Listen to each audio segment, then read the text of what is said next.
for Conversations Across Screen Cultures, and this very special Conversations Across Screen Cultures, which takes place during the 27th year of the Finger Lakes Environmental Film Festival. So we'd like to welcome you as you join us for explorations during the festival. We have a number of wonderful events planned, live music, online exhibits, and of course this conversation.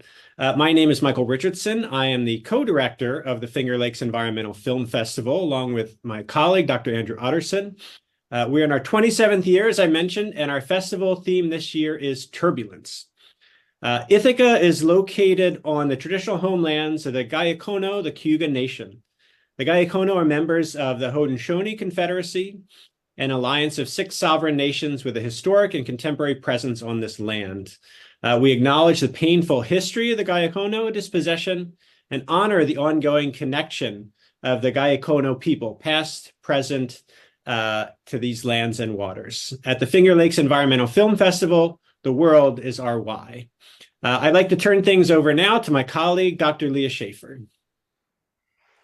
Thank you. So good evening, everyone, and welcome back to Conversations Across Screen Cultures. Tonight's event is co-sponsored by the Finger Lakes Environmental Film Festival, who we just heard from, the Cine con Cultura, and the Center for Media and Society at Hobart and William Smith Colleges. Conversations Across Screen Cultures is a collaboratively produced speaker series that creates space for dynamic conversations among screen studies scholars, practitioners, programmers, and artists. Sessions feature open discussion and dialogue between speakers and attendees, that's you. Begun by Patty Zimmermann during the pandemic lockdown, Conversations Across Screen Cultures honors Patty's legacy by promoting connection and collaboration as critical modes for screen studies practice. We welcome everyone to the event this evening. I'm Leah Schaefer, and I'm going to introduce our conversationalists for the evening and describe the structure of our event. So here's the format for our event this evening. We're going to begin with a structured conversation between this evening's 2 featured screen scholars. Then we're going to open up to all of your questions. So our theme is conversations. We would really love for you to chat with us. The way we're going to ask you to do that is to raise your virtual hand, which is the little smiley face at the bottom of your screen, and you can bring your thoughts to the floor. After that, at the very end of our Q&A, we asked folks to share a takeaway. We want you to share your thoughts and ideas generated from our session together. After that, which ends at 8 o'clock, we hold what we call Connections and Locations, which is an after-event social gathering where for about 15 minutes, we invite folks to linger and chat about the ideas raised in our conversation. So, I'm very happy now to introduce our featured speaker this evening, Dr. Jamie Barron, a writer, editor, curator, and theorist. Dr. Barron is currently a lecturer in film and media at UC Berkeley. Dr. Barron will be interviewed by Dr. Lauren Berliner. Dr. Berliner is an associate professor of media and communication studies at University of Washington Bothell, where she teaches courses in digital media studies and visual culture. Welcome to both of you, and thanks for being here. Thank you, Leah, and thank you so much for inviting us back for this conversation. Very excited to continue our talk. Yeah, I'm going to let Lauren start though. Oh, you're muted. I have the pleasure and privilege of helping to instigate a conversation with you, Jamie, which is one of my favorite things to do in life. I feel very lucky to have been in conversation with you for many, many years. And it's really exciting to me now to be in classes with students, grad students, colleagues, and anytime archival footage is mentioned or found footage is mentioned, I kind of wait now to see, like, will your name come up? Because it often does. So your work has gotten quite a bit of attention over the past many years for your deep investigations with thinking about archives, offering archival footage, offering theoretical approaches, and also modeling a practice of merging theory and practice as a curator, an editor, as consummate organizer of events and activities in the field. So it's really exciting for me as an interlocutor and friend to see that conversation be open. The conversation you have in your head be open to the anyone who is interested in reading the material or seeing your work. So I want to ask some questions of you tonight that will hopefully get you talking about some of the things that you're involved with and how you came to those ideas and activities as well. And thank you so much for organizing tonight, everyone who was involved with organizing, because this is just such a special event. Okay. What took you to thinking about archival footage, found footage? How did you even start thinking about that, and how did it become part of your work as an academic and intellectual? It's a really good question. At this point, it's hard to honestly remember because it's so far back. I think I've always been interested in history and in how we know the past. And so I think I came to it mostly initially in terms of thinking about how archives and archival footage shape the way that we think about the past. And so it was something I was interested in graduate school. And as you know well, part of it also came from the Festival of Inappropriation, so Lauren is one of my longtime co-curators of the Festival of Inappropriation, which is a short experimental found footage film festival that we've done for the past, 13 years. I think I just got really interested once I saw some of the things that people were submitting to the Festival of Appropriation, and of course, watching a lot of other films, to try to think about what an archive is, what archival footage is. I'd always been interested in experimental film and documentary, so I wanted to bring those two things together, but they weren't really speaking to one another when it came to talking about found footage or archival footage. And so, my dissertation project, which turned into my book, The Archive Effect, was very much about trying to redefine archival footage in a way that accounted for all of the different kinds of footage that people might reuse and the various ways in which they might reuse it and what effects that it might have. So, the Archive Effect ended up being both an exploration of how archival footage shapes the way we understand the past, but also, a rethinking of what archival footage is from the perspective of the spectator. And that definitely has shaped my career path or my intellectual path in a lot of ways, thinking about, a phenomenological approach to media experience, of how viewers respond in both, in a affective, embodied way, but also a cognitive, intellectual way to different kinds of materials on screen. The Archive Effect focused on history, but other things that came up, partly in relationship to the Festival of Inappropriation and other things, had to do with ethics. And so I ended up writing a second book called Reuse, Misuse, Abuse, that was about, what kind of ethical responsibility people who reuse footage that doesn't belong, that they didn't, that isn't theirs in some way, what kind of ethical responsibility they have, not to the owners of the footage. I wasn't interested in copyright per se, but to the people in the footage, like what it means to take someone else's image that may have been, they may have given consent or been fine with the original taking of the images, but to repurpose it is a new, it takes on new meanings. But I wanted to move away from questions of permission, because there's a lot of problem with getting permission for various reasons. So I wanted to come up with a framework for thinking about the ethics of reusing materials that didn't rely on permission. So I can talk more about that theory, but that's sort of the general trend of my thinking. And in terms of what I'm thinking about now with archival footage, is I've been trying to get my head around what AI is going to do to the archive. That's, of course, I think, a huge thing. I think of a lot of things in terms of the gaze through which we encounter things, and I'm trying to figure out what an AI gaze does to the archive. And I haven't gotten very far with it, except that it seems to turn it into soup, where it's just sort of everything turns into non-discrete elements that can be regurgitated in any way whatsoever. And I find it, fascinating, terribly frightening, all of those things. My mind is in a little bit of a spiral thinking about an AI archivist and mapping that genealogy of an AI mind archiving over time as ChatGPT gets stronger and more developed. Anyway. Yeah, it sort of does become our archivist, but an archivist who has no, I'm going to say understanding or investment in. It's an AI, right? It does not care about provenance or, the original context or anything like that.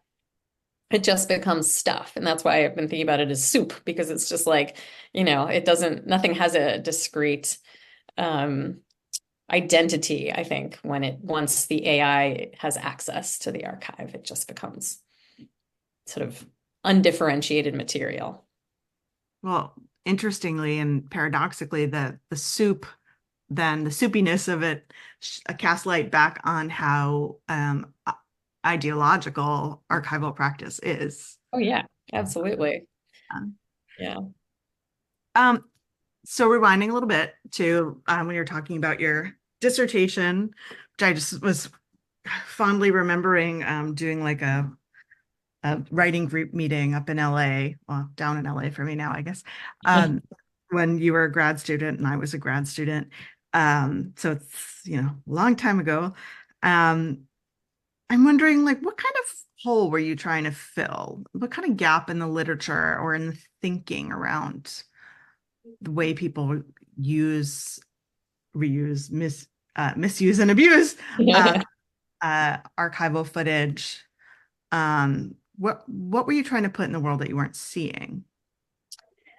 I wanted there to be a language for talking about found footage and archival footage. That's really where I started, is that there were these two different discourses that were not really connected to one another. And I wanted to have a language for talking about both of them because they felt to me like they were kind of arbitrarily divided. So I think that's part of where I started. It was also the fact that the idea of the archive was changing. This was at the moment when I was in my PhD program when YouTube became available, right? And, so suddenly were these things, digital archives that people were drawing on. And when we were doing the festival, we started seeing people using things from digital archives. And so it became, it just started to feel pressing to, if not define what an archive is, try to at least be able to talk about archival footage in a way that accounted for the presence and access to digital archives. And I did get into many, many arguments with people about what an archive is. And I eventually decided I didn't want to try to answer that question because it doesn't have there's no satisfying answer, at least none that will satisfy everyone. But I felt, the shift I had to make was to thinking about it as an experience of reception. And so that then became the way to address that whole. And then in terms of the second project about ethics, part of it came from a screening that happened at Los Angeles Film Forum, which is an experimental screening series. And I wrote about this in the Archive Effect. There was this fight that broke out in response to William E. Jones's Tea Room.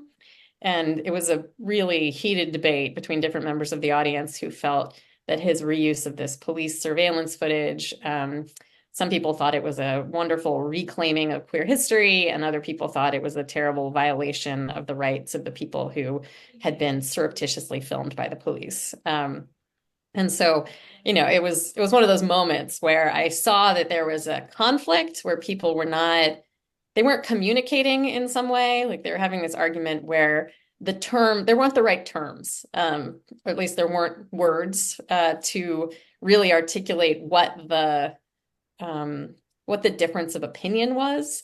And so when I went back later to write Reuse, Misuse, Abuse, I thought a lot about that because it had to do with how you understand the relation of the gaze of the original footage or with the gaze of the appropriation. And so that's how I had to kind of rethink, again, from a spectatorial position, what we mean by an ethical reuse.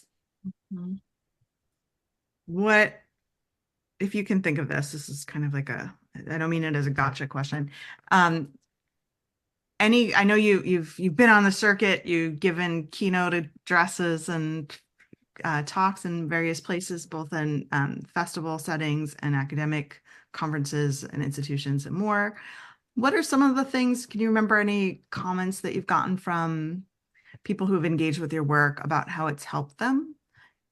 How that language has helped them in their practice or in their reception of media? I mean, it's a little hard to say exactly, but I do think that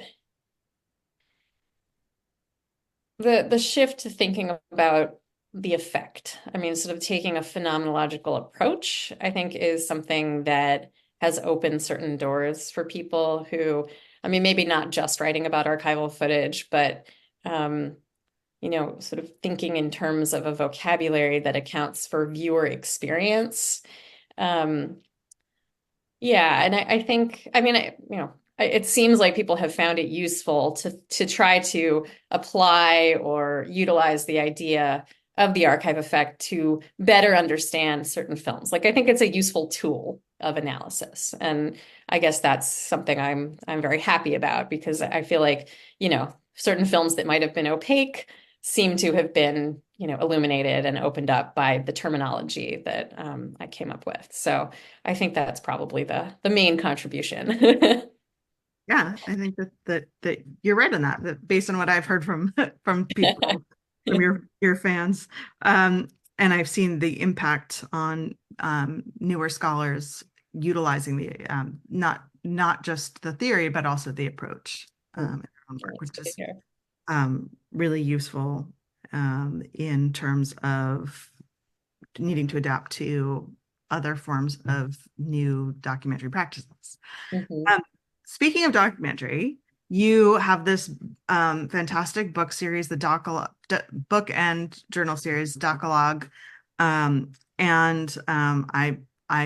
think I can break the news that you are the incoming co-editor, co-author, and soon to be sole author of Intro to Documentary, picking that up from Bill Nichols. So many of you may have read that book at some point in your time, and Jamie will be the new Bill Nichols, and first be the co-Bill Nichols.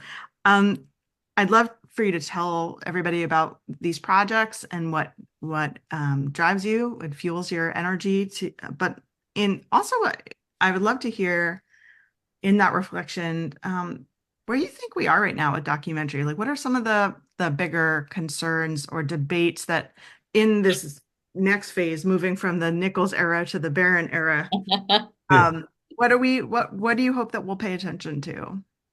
That's interesting.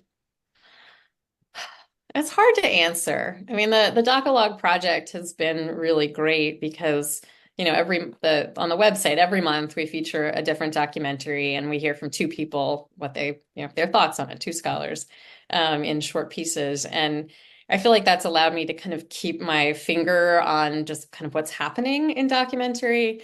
But at the same time, so much is happening. It's very hard to really kind of fully map trends at the moment. I feel like the field in some ways has gotten quite unwieldy, which isn't a bad thing, but it does feel like, I mean, even attending Visible Evidence or other conferences, it feels like people's interests are really all over the place. And I mean, one thing that's certainly happening is an expansion of documentary practice. I mean, so many more people are in so many more places are making documentaries. So just the sheer availability of films from places that, either weren't producing or weren't distributing films before, I think is a really important shift. That we just have such a bigger archive for to use the word, of materials to try to theorize. And of course I feel like the talking about AI is becoming almost painful because it's just kind of nonstop.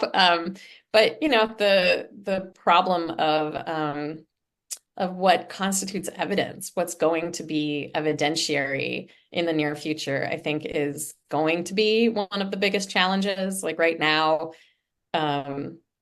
there's still a sense, up until now, I think there's been a sense that, yes, of course, footage can be faked and altered and recontextualized and all of those sorts of things. It can certainly be misleading. That's not new. But I think that what may be shifting is kind of just the general perception about whether we can have any trust in a mediated image, at all. I think in some ways, I've been thinking about it almost as coming kind of full circle in a sense, to where, I feel like we have had this period where we could establish certain historical facts as accurate, or at least we thought we could. And there was a sense that we could verify those things through archival research and documentation and all of that. And I just wonder if this is going to be a turning point in history where kind of everything that is not in like physical form, like right now, will be kind of suspect because AI may have rearranged it. I mean, this is my sort of dystopian fantasy, but where we won't know, right? We won't know if something can be verified or not. So I think we're already in a state where it's very, very hard to know what's real unless, even if, but certainly unless it's happening in front of your face, right? There's almost a way in which we have a return to live, embodied, real-time experience as the only verifiable experience. And of course, that's also individual, so it has its own problems. But yeah, I think that's going to be the real question with documentary is, can we have the same relation to it that we have had in the past, which is one of at least partial trust in at least some sense of the indexicality or an indexical relation between the image and its referent. Sorry, I'm about to sneeze. Bless you. You jinxed me. I love this idea of thinking about a return to real-time experience as the only verifiable one, for the quandary that puts in the field of documentary, or anyone interested in documentaries and watching documentaries. It really impresses upon us the need to have conversations around documentary as truth. I mean, those of us who are on this call probably are already there in thinking critically about documentaries, but as documentaries proliferate online and streaming, it's necessary. Yeah, oh, sorry, go ahead. I was just going to say, I think terms like verification and corroboration and things like that are going to become more essential because, any individual image or recording, I think it's not going to have the same power that it has had, at least sometimes in the past. It's interesting to think where that can go. Using the word verification makes me think of Elon Musk and Twitter and X. Right, which is like the least verifying. It's already a kind of corruption of the idea of verification.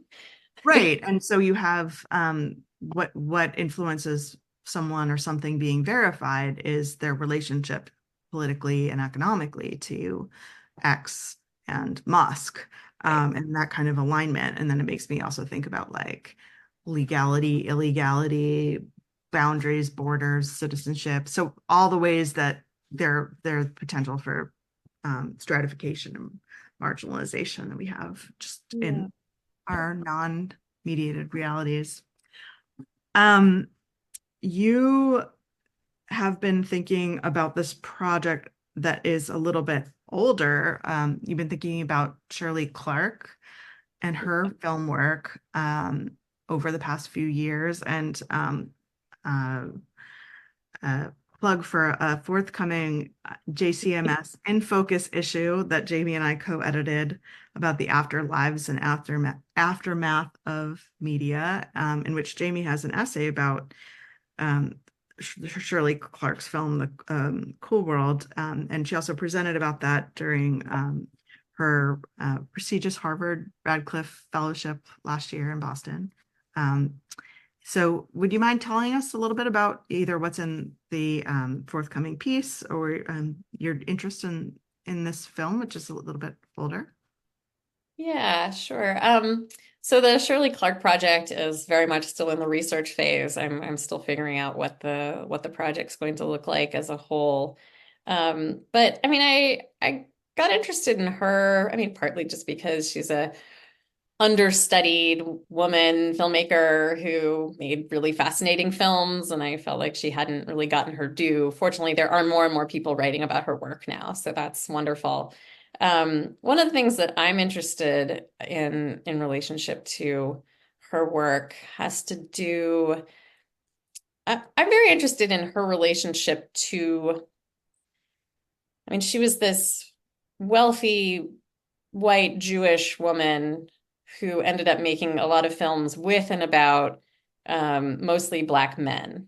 And I think, you know, there's been sort of a criticisms of her, or at least, you know, suspicion, I think, because of that position.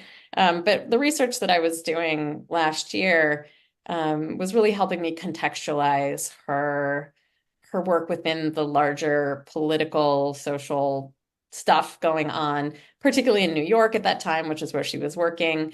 It was just such a complex, such a complex history, basically. And so part of what I want to write, I think, has to do with the relationship between Black and Jewish people during that period, as it is articulated to some extent in her films, and also kind of in the materials around her films. The document that I'm working with most right now is so June Jordan. I don't know if people know this. June Jordan, the very important writer, theorist, she was actually hired as a production assistant on The Cool World. She was the assistant to Frederick Wiseman, who was the producer. And not so much him. You know, she ended up writing a whole manuscript about her experience working on the set of The Cool World. And parts of it were published, but parts of it were not. And she interviewed everybody involved in the production. She wrote this incredibly sort of an avant-garde document that she put together as well. It's not linear, and it's very kind of poetic. But I'm interested in using sort of the life stories of Shirley Clarke and June Jordan to kind of think about this one moment of intersection in their lives, where they both worked on this film. And so that's kind of the starting point for the project. But I will say that in the In Focus section that I wrote, essay that I wrote, I'm also just very angry that film has not gotten wider distribution, because it's the fault of Frederick Wiseman, who has not prioritized digitizing that film. And I think it's a really important document of this moment in time in New York City, in film history. And, you know, it was in some ways, I think there was one moment when that film could be made, and then it passed. And so that's kind of where the project is at the moment, sort of going to build out from there. What do you think that project and its collaborative nature of its production across so many different lines, not only race, ethnicity, but neighborhoods, ages, or this whole participatory nature and participatory ethics around the production of the film, based on what you've told me about it. What do you think that has to offer us today? Like, looking back at a film that most of us can't even watch. Mm-hmm. I mean, it was such in some ways, utopian. I mean, if you've seen the film, you wouldn't think of it as utopian. The content is not utopian at all, but the project itself and the way that Clarke tried to make it happen. I mean, the actions she took along the way. You know, it really was this idealistic vision of what, I mean, really cross-cultural. I mean, it was cross, or cross-subcultural, however you want to articulate it. It was across class, across race, across all of these divides. She was able to bring people together. And I think this is one of the reasons that she's pretty incredible, was that she was able to gather people around a project, around an idea in ways that one would think impossible, right? Sort of crossing certain boundaries. And so I think there's a lot to be learned from what she tried to do. I mean, I think now if you look at the film, it would be easy to dismiss it in certain ways. There are things about it that, particularly from a contemporary perspective, don't fly anymore. And yet, if you look at the production history, I think it was, a collaboration that nobody else was doing at that time. I think it was really so much more both ambitious in sort of ambitious collaboration, bringing people. I mean, non-professional kids are the main actors in the film, right? Bringing them in, and they held screenings at essentially sort of homeless shelters and things like that. Like, they did all kinds of really interesting work to try to gather people around both the filmmaking and film watching, that I think is maybe hard to appreciate now, but I think there are ways in which it was much, there were a lot of connections made that I think were really important, and they've been perhaps buried. And so I'm trying to recover that history, and hopefully there are lessons for us. I'm not sure what they are yet, though.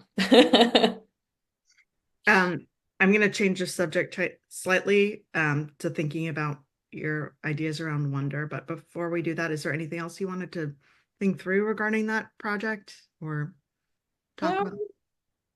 No, I mean, I can say if people are interested in the project, the way I'm thinking of constructing the book has to do with Shirley Clarke's relationship, one with June Jordan, but also with a lot of other really interesting women whose paths she crossed, and sort of looking at her relationship. She worked with experimental theater directors and avant-garde like dancers, and she worked all across different, and then she was into video.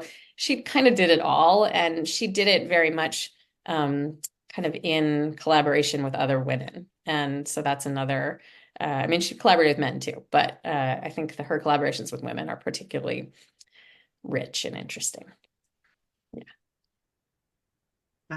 I think Netflix should approach you about the rights to That's your book while you're reading it. Make for a good book. So you maybe about a year ago posted on social media, like, I'm thinking about wonder and the experience of wonder, being full of wonder. This is not a direct quote, obviously. And it's a very big question. People were like, well, what do you mean? How are you asking? Like, what kind of wonder are you thinking about? Like, when you're wondering about something, when you feel a sense of awe. And you said, I don't actually know myself. I am wondering about wonder. And then in talking about what you would talk about with me today, it came up again. So I am wondering where wonder is in your frontal cortex. Yeah. So I'm still thinking through issues of wonder. I taught a course on it last term, which helped a lot in terms of kind of laying out the different meanings of wonder and what kinds of films might generate a feeling of wonder, which I think the two meanings of wonder are very interrelated, actually, which is what makes them interesting. That feeling of wonder where you almost a kind of disorientation and almost a loss of very, however brief, sort of loss of self or loss of sort of knowing where you are, is one part of it. And then that sense of wanting to know more, right? Of curiosity, of, a desire that is prompted, are interrelated. And I think that, one of the things that I've always been perhaps most fascinated with in cinema is the way that it, this sounds very much like Vertov, right? But the way it allows us to see beyond, our normal eyes and hear beyond our, normal audition, right? That we get to, in my course, I taught microcosmos, for instance, right? Extreme magnification, but also koyaanisqatsi, like time lapse, and just all the ways in which cinema allows us to see more, see beyond. And, I did find that, I think indexicality is still something that is really important to me, because I do think that my sense of wonder is very much related to that feeling of revelation, of feeling like something is revealed rather than created or produced by a person, right? I can certainly feel a sense of wonder at human productions, but I think that revelation is sort of the key aspect of wonder. But yeah, I'm still working on it. I'm trying to figure out, do my sort of phenomenological, like what are the things that generate that feeling of wonder for me? So at some point I haven't figured out what form it's going to take, but I would like to write a kind of phenomenology of cinematic wonder. So hopefully in the future that will come together. I wonder, wow, I really don't have any other words now. I am curious about how and why thinking more about your own affective experience or through your own affective experience has manifested in the past few years, especially like with the coterminus of AI, right? Which is like the opposite of wonder. Well, it can lead to wonder, but it's we have Wikipedia, in Google, we can like look up everything. We can find out everything. You can look, you can see your own colon during your colonoscopy. There's not much left to wonder about. And yet I have heard you speak more sort of existentially in the past couple of years. And as you become more senior scholar in the field and you have this whole body of work behind you, I'm wondering like what you see as the space or the place of as an intellectual academic practitioner as yourself right now. Like what the role is in a way. Yeah, where wonder fits in with that. Like you're bringing us away from deconstruction so much, away from creating a language, finding a language, and maybe bringing us away from that a bit to think about what we wonder about or how we wonder or feel wonder. Yeah, I do think it's part of a larger experience I've had in the past few years where as part of it's a response, I think, to a lot of very closed thinking. I feel like I've just come across some very rigid thinking that doesn't have any room for doubt, uncertainty, sort of tentativeness, those sorts of things. And I think, to me, uncertainty is a really important positive value, right? To recognize the things that we don't know, can't know, sort of those limits. And I think part of what wonder is when we bump up against a limit to our knowledge in a way, our knowledge and understanding, but rather than sort of shut that down and try to just stuff it into a framework that we already have, like to be open to it in some way, let it change us. And I think that's sort of a political or ideological stance in a way, that I think is missing from a lot of contemporary just human interaction. So that idea of sort of trying to infuse uncertainty into discussion again, to talk about those moments where we are, at a loss for words or, don't have a framework for understanding something, I think is of value. But I think you're right that it's sometimes hard to experience wonder, partly because there's just so much stuff. I mean, my contemporary experience of media is that I just want to turn it off. Like it's just like too much, and I just feel the deluge of it. And to me, that's the opposite of wonder, right? Like you have to be able to have a little bit of I don't know if it's quiet exactly, but there's a certain way or ambiance, I don't really know what the word should be, that is required, a certain kind of contemplation, I think, to really experience wonder. And I think what we get instead is just kind of, we get spectacle, we get, thrill, we get, excitement and energy and stuff like that. But that's not wonder. That's something very different.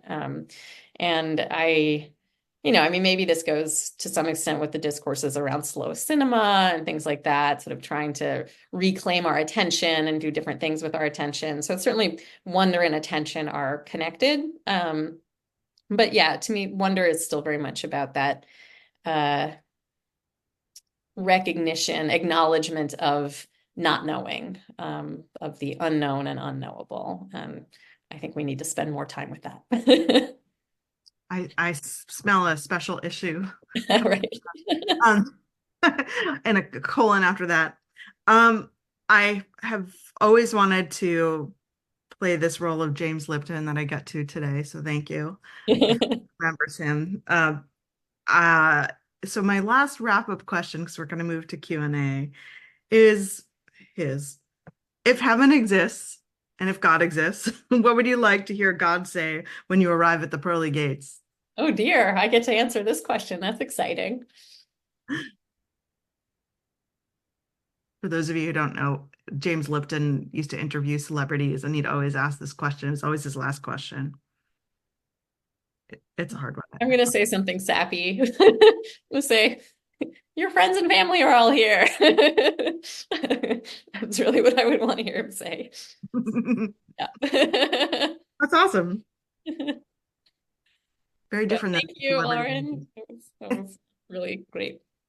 Great questions. Thank you so much. Thank you. So one of my favorite people to talk to. Likewise.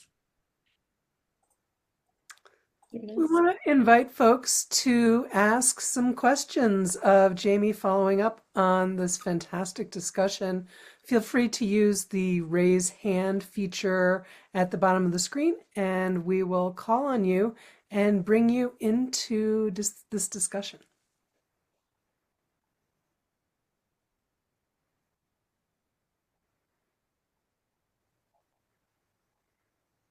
I'll be happy to just start while other people are formulating those questions. And this is going to be very vaguely stated, so you'll have to excuse that. But I was really following your whole path of thought about verification, and then thinking very much about how wonder is maybe going in a different direction. Is there a sort of tension between those two things? Is that part of your project? Is that in any way like about like the evidentiary versus the unverifiable?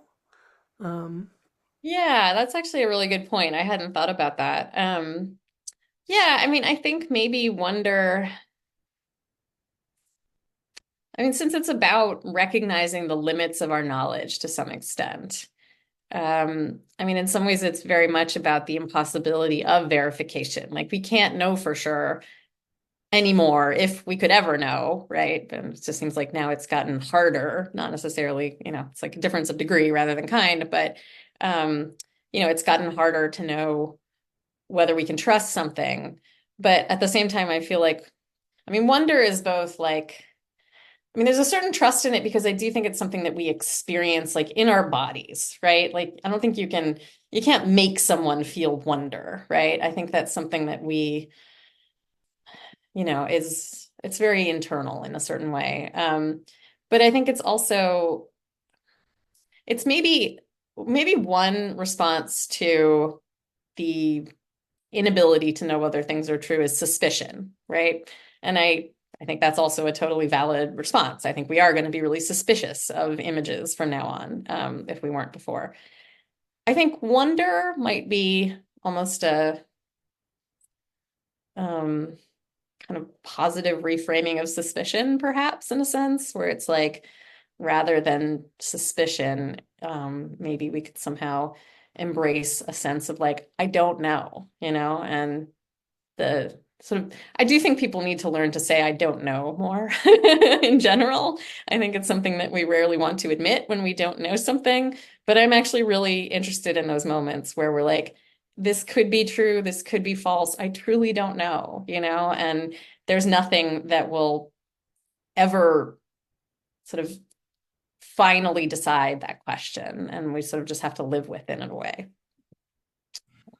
I like that because I feel like there's something about suspicion that is kind of like a hunch, right? And we talk about it as sort of bodily, like there's something in my gut. And so it might be interesting to sort of locate where is wonder? Is wonder also in the stomach?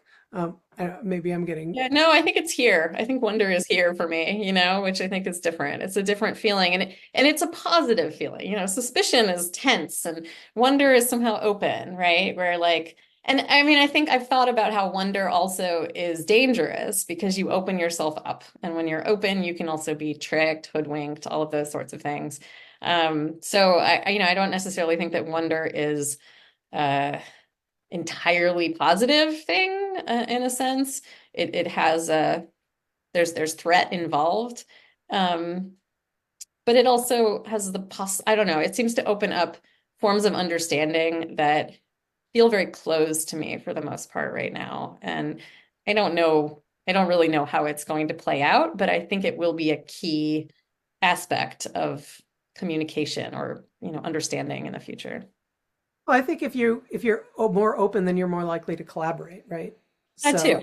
Yeah, right. That you're open to other ways of thinking, other ideas. Yeah, absolutely.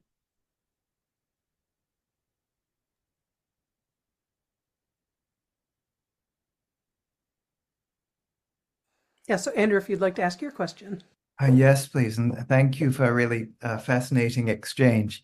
My question is a slightly leading one, and I should stress for anyone who came in a minute or two late that this event is taking place against the backdrop of a festival whose special theme is turbulence. So my question is, you've given us such a beautiful overview of movement through different projects and different ideas and different intellectual interests, and your biography as a scholar.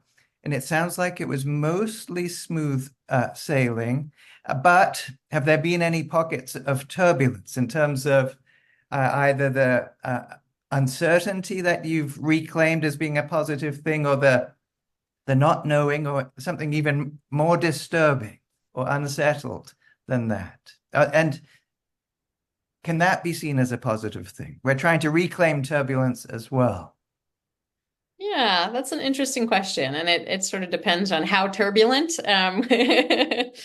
things get. I mean, I do remember when I first presented what became the archive effect, the very first piece. I was a grad student and I went to Visible Evidence in Bochum, and I presented some ideas. And this was where I tried to define, well, I wasn't trying to define what the archive was, but people thought I was trying to define what the archive was, and there were a bunch of archivists there. And I was just a little grad student, and just all these people started yelling. It's just everyone yelling. And Roger Hallis, I don't believe he's here, but he rescued me.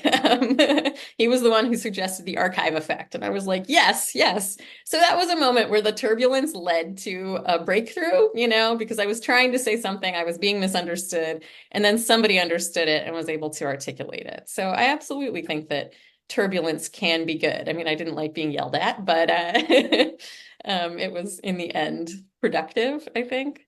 And I do think, I mean, maybe that sort of leads into a different point that I thought of when you said that, is that I think maybe one of the antidotes to turbulence in the negative sense, just argument or hostility, does seem to be new language, new terms that help people talk about something that they don't quite have at least the same words for, and I think so often the arguments that we get into, with the not helpful arguments have to do with not having shared language or language at all to talk about something that's fraught.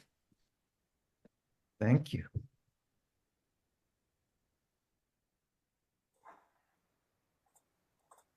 Questions?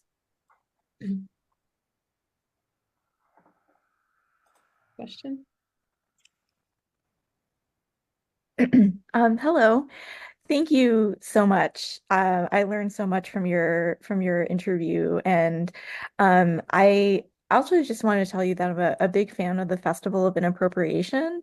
Leah Schaefer brought it to Hobart and William Smith a few years ago, and it was really just one of the highlights of the semester.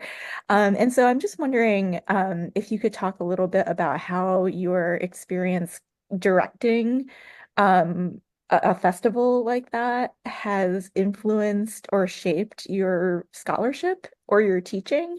That's just a special interest of mine, like how the curation of and direction of festivals can bleed into other parts of your life and career.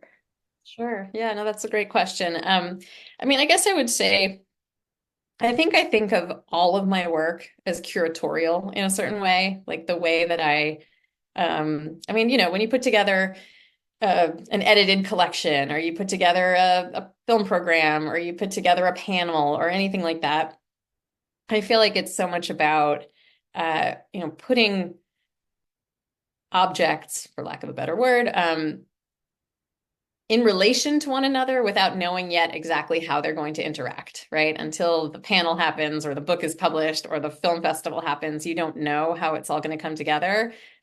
Yet, there's sort of, if there's a guiding principle, that something will come out of it. And so something I've loved about the festival is that, we get all these submissions, and we go through them, and we think we're like, okay, these are the ones we're going to choose. And so it's a lot of winnowing, right?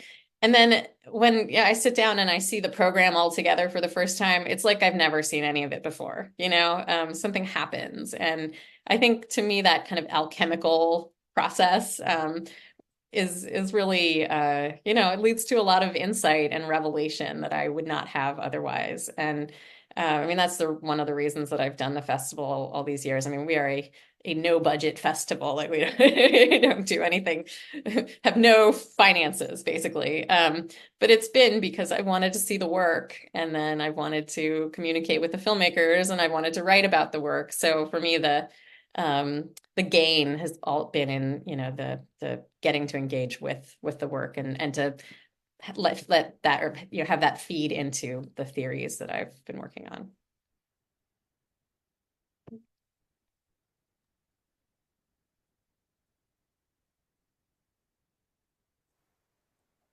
Kenneth, you're up. Excellent. Thank you. So my name is Kenneth. I'm currently an undergraduate student of cinema and media at the University of Washington, Seattle. And I'm actually hoping to focus on film restoration as kind of my career field, moving on from this. And so I guess my question really is just, do you have any advice for someone who's looking to get into this field as to, like, I guess, where to go from here? This is all very new to me, so. Yeah, I mean, in terms of film restoration, I mean, the people I mean, I don't do any of that directly, but there's certainly a really great community of people in LA who are, working on film restoration, people at the Academy, at UCLA. I'm happy to put you in touch with some of them if you would like. I mean, it's a wonderful field, and I think, I mean, the biggest challenge is not so much necessarily getting into it, but I think getting paid, getting funding to restore films, I think, is the biggest challenge. And so sort of issues of fundraising, I know, are difficult, but I know there are several film archivist programs now. I mean, there's the one at UCLA, but there's several others. So, I definitely encourage you to look into them, because they have some really, I know a lot of people who've done the UCLA program, and get internships working at the Academy, right? And they're working on just wonderful, old films or experimental films. So yeah, I could certainly give you some names. And I just made a note too in the chat. And I'm here in Seattle too, so feel free to reach out. So at this point in the evening, we are going to wrap up soon, the formal part. But what we like to do at Conversations is invite everyone to move into gallery views. So it looks like we're in a group together, and invite folks to share a takeaway. This doesn't have to be profound, but just something that this event this evening has allowed you to think about, something you would like to talk more about, think more about. So just a takeaway from the evening. I'll invite folks to raise their hand and share a thought with us. Yes, Chelsea. Well, I was really struck by the discussion of wonder, and maybe in the second, and like what comes later, we can talk more about like what's created wonder for us. But I was also really thinking about how I read Rita Felsky's The Limits of Critique now like a really long time ago. But one of the things that she talks about is like the hermeneutics of suspicion. And she really unpacks like kind of how so much of our work as academics is like suspicious, like to be suspicious about things. So it's not fully formed, but I just was so struck by like how that just brought me right back to like thinking about how the work that I do is suspicious, and maybe like how reframing it as wonder could like shift that a little bit. Because sometimes I find myself just thinking like, yes, here I am being suspicious of everything. So just a thought. Rita Felsky coming back for me. No, I think that's a great idea. Sorry. Other takeaways? Yeah, Andrew. I had lots, and one, if I could give two, but one very brief one was just in admiration of the mutual interlocution and the fact that you both seem to get so much from each other's conversational exchange. It's really heartwarming to see. But I also thought, thinking through Shirley Clark, I was lucky enough, thinking back a long way to being an undergraduate and seeing Shirley Clark's work through that route. And in the intervening many years, we tend to think that everything is available now, but it isn't. And this is a good example. I loved how you reminded us of that, but you also go into detail, and it sounds like it might well come through in your project, specifically why it's not available as much as it should be. And so that was a striking reminder to me as well. Thanks, Andrew. Any other takeaways? Yeah, Michael, and then Lucia. Yeah, well, thanks to both of you. It was great hearing this conversation reversed in the fall, and it's great hearing it now on the other side. And what struck me is when you were referencing sort of the concerns about incorporating, surveillance footage and how to situate that, because for me, this comes up a lot with Holocaust film and Holocaust photography, where it's exclusively, the photographs at least are exclusively perpetrator photographs, and yet they're the only documents we have. So what do you do when those are the only documents that you have, and yet you can't quite trust them, right? And just sort of the process of, and obviously some works do a better job than others of estranging them. But it's a challenge, it's a challenge because you really do have to think about the source of the archival material or found footage. So thinking about your work in that regard has been really helpful. Can I just jump in and say that in our forthcoming issue for In Focus, Diana Flores Ruiz has an article about this videos made by Minutemen on the border, on the U.S.-Mexican border, and how those videos were also served as evidence of what was going on at the border. And those videos have been taken down as well. So what the absence of those means for us. So it might be useful for you. And I don't know if I'm pronouncing your name correctly, but Lucia, you have your hand up. Hi, it is Lucia. You're right. I'm an undergrad student, cinema production major at Ithaca College. And I was just going to say, while you guys were talking about wonder, I thought a lot of the discussion on contemporary media was really accurate, just that it's like too much. And it made me think of how I feel like I've seen a lot of parents recently turn to like older children's shows from like the 90s or early 2000s because they're a lot slower paced and they're a lot less for our brains to take in. Um, and I kind of feel that way sometimes where like I just want to turn it off and like it's just too fast paced and it's too overstimulating. I thought that was really interesting, like part of the discussion.